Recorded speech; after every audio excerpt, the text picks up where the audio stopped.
Hello dear student, आज हम wave and oscillation से रिलेटेड चैप्टर के एमसीक्यू सॉल्व करेंगे। और आज का हमारा टॉपिक जो है वो टाइप्स ऑफ वेव यानी वेव के टाइप्स के बारे में है। तो इसी से रिलेटेड ऑब्जेक्टिव एमसीक्यूज को सॉल्व करने की कोशिश करते हैं।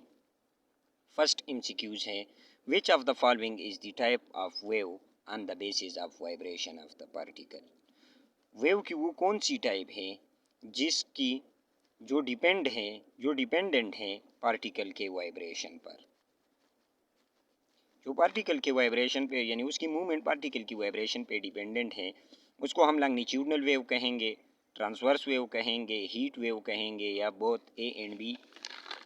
तो यहाँ का करेक्ट ऑप्शन जो है वो है बोथ ए एंड बी, यानी लॉन्गिट्यूडनल एंड ट्रांसवर्स वेव जो है इसके लिए, इसकी प्रोपगेशन के लिए मीडियम का लाजमी होना ज़रूरी है।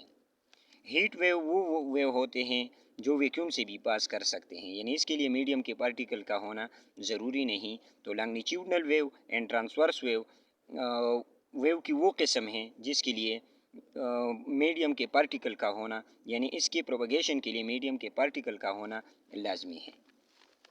फर्दर ऑब्जेक्टिव है, the wave which do not require medium is called dash.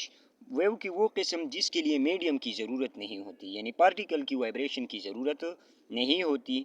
Sound wave, light wave, electromagnetic wave, both B and C.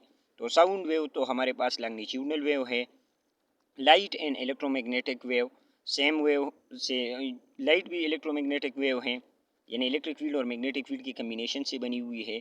Both B and C, तो लाइट वेव और इलेक्ट्रोमैग्नेटिक वेव जितने भी हैं इनके लिए मीडियम के particle का होना ज़रूरी नहीं है।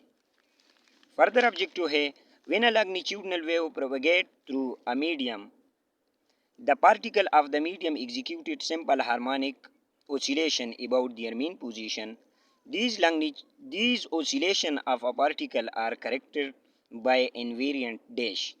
Kinetic energy, potential energy, sum of the kinetic energy and potential energy, difference between the kinetic energy and potential energy। कहते हैं ऑब्जेक्टों में कि लॉन्गिट्यूडनल वेव जो कि मीडियम में प्रोपगेट करते हैं और इसके पार्टिकल जो हैं वो इक्विलिब्रियम पॉइंट के इर्द गिर्द क्या करते हैं, मूव करते हैं। लॉन्गिट्यूडनल वेव में पैरेलल मूव करते हैं और ट्रांसवर्स वेव में परपेंडिकुलर मूव करते हैं। तो इनमें इनवेरिएंट जो है वो किस वजह से हैं, तो difference between the kinetic energy and potential energy. तो यहाँ का करेक्ट ऑप्शन जो है वो है difference between the kinetic energy and potential energy. Next MCQs है हमारे पास टाइप्स ऑफ वेव से related. For the propagation of wave a medium should have dash. किसी भी वेव की प्रोपगेशन के लिए क्या होना ज़रूरी है, मीडियम का इलास्टिक होना ज़रूरी है, इनर्शियल होना ज़रूरी है, बोथ ऑफ देम होना चाहिए, या नन ऑफ द अबव। तो हमें पता है कि स्पीड जो है उसके लिए, वेव की स्पीड के लिए मीडियम का इलास्टिक होना, इनर्शियल होना और ये लाजमी है, क्योंकि स्पीड जो है यानी वेव की प्रोपगेशन जो है वो मीडियम पे, ख़ास करके लॉन्गिट्यूडनल और ट्रांसवर्स वेव के लिए मीडियम का इलास्टिक होना और इनर्शियल होना लाजमी है। नेक्स्ट ऑब्जेक्टिव है, the wave which carry energy from one point two another point is called dash. एक वेव है जो इस पॉइंट ए से बी तक एनर्जी को ट्रेवल करता है, मूव करता है, एनर्जी लेके जाता है। हमें पता है wave is the form of energy. अगर वेव ट्रेवल कर रहा है, एनर्जी एक जगह से दूसरी जगह ट्रांसफ़र हो रही है, तो ऐसे वेव की इस किस्म को हम क्या कहेंगे, ट्रेवलिंग वेव कहेंगे, मैटर वेव कहेंगे, स्टैंडिंग वेव कहेंगे, नन ऑफ दीज कहेंगे। तो करेक्ट ऑप्शन जो है ट्रेवलिंग वेव से। और हमें पता है लॉन्गिट्यूडनल और ट्रांसवर्स वेव में एनर्जी पार्टिकल एक जगह से दूसरी जगह ट्रांसफ़र करते हैं। पार्टिकल तो इलास्टिक कोलिजन की वजह से वो एनर्जी को आगे ट्रांसफ़र करते हैं। तो वेव की इस किस्म की टाइप को हम क्या कहेंगे, ट्रेवलिंग वेव। नेक्स्ट ऑब्जेक्टिव है, it is possible to distinguish between the transverse and longitudinal wave by the studying the dash property. क्या ये पॉसिबल है कि हम फ़र्क वाज़ेह करें कि ट्रांसवर्स और लॉन्गिट्यूडनल वेव में अगर हम इन दोनों की स्टडी करते हैं तो प्रॉपर्टी में कौन सा डिफरेंस आएगा जो इन दोनों के दरमियान फ़र्क है। आया इंटरफियरेंस होगा, डायफ्रैक्शन होगा, रिफ्लेक्शन होगा, पोलराइजेशन होगा। तो करेक्ट ऑप्शन पोलराइजेशन है, बिकॉज ट्रांसवर्स वेव को हम पोलराइज कर सकते हैं, लेकिन लॉन्गिट्यूडनल वेव को हम पोलराइज नहीं कर सकते। नेक्स्ट एमसीक्यूज है, sound wave travel in a rock in the form of dash. अगर साउंड वेव किसी सॉलिड मटेरियल से आप पास होना चाहते हैं तो ये किस फॉर्म में होंगे? ट्रांसवर्स वेव यानी इस वेव के इस फॉर्म में होंगे, या लॉन्गिट्यूडनल वेव के फॉर्म में होंगे, लॉन्गिट्यूडनल वेव के फॉर्म में होंगे, यानी रिफ्रैक्शन और रिफ्रैक्शन बनेगा, कंप्रेशन और रिफ्रैक्शन बनेगा।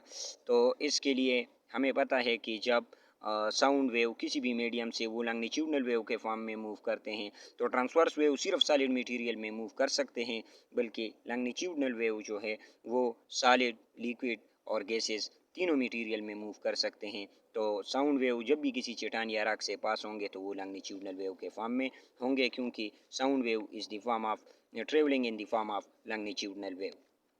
Sooner emits which of the following wave. Sonar जो है, जो हमारे पास दरियाओं की तहत मालूम करते हैं, हम बहरी जहाज़ों में इसको यूज़ करते हैं, तो ये कौन से वेव इस्तेमाल करते हैं? Radio wave, magnetic wave, light wave, ultrasonic wave. तो सूनर जो है, जिसके जो बहरी जहाज़ों में यूज़ होता है समंदर की तह वगैरह या फिशिंग की वो एवलांच मालूम करने के लिए हम रेडियो वेव को इस्तेमाल करते हैं।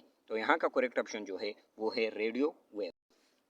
नेक्स्ट एमसीक्यूज हैं, which wave is the example of water wave. Water wave is the example of dash. ये वन डायमेंशन में मूव करते हैं, two dimension, three dimension, both A and B. तो करेक्ट ऑप्शन जो है वाटर वेव जो हमारे साथ मूव करते हैं, यानी वाई एक्सिस और एलॉन्ग द एक्स एक्सिस, यानी ये इस तरह मूव करेंगे वाई और एक्स दोनों में। तो इसको हम क्या कहेंगे? वाटर वेव हमारे पास टू डायमेंशनली मूव करते हैं। नेक्स्ट ऑब्जेक्ट जो है mechanical wave that are generate in liquid. और हम कह सकते हैं कि वाटर वेव को हम कौन से वेव कह सकते हैं? Transverse wave, longitudinal wave, both of them, none of the above. और इस स्टेटमेंट को हम इस तरह भी लिख सकते हैं कि ओशियन और इनमें पैदा होने वाली वेव किस फॉर्म में होते हैं? तो इसको हम क्या कहेंगे? Longitudinal wave. यानी वाटर वेव जो है इसमें कंप्रेशन और रिफ्रैक्शन होता है, तो इस टाइप के वेव को हम लॉन्गिट्यूडनल वेव कहेंगे। तो करेक्ट ऑप्शन जो है option number B, longitudinal wave. Thank you student.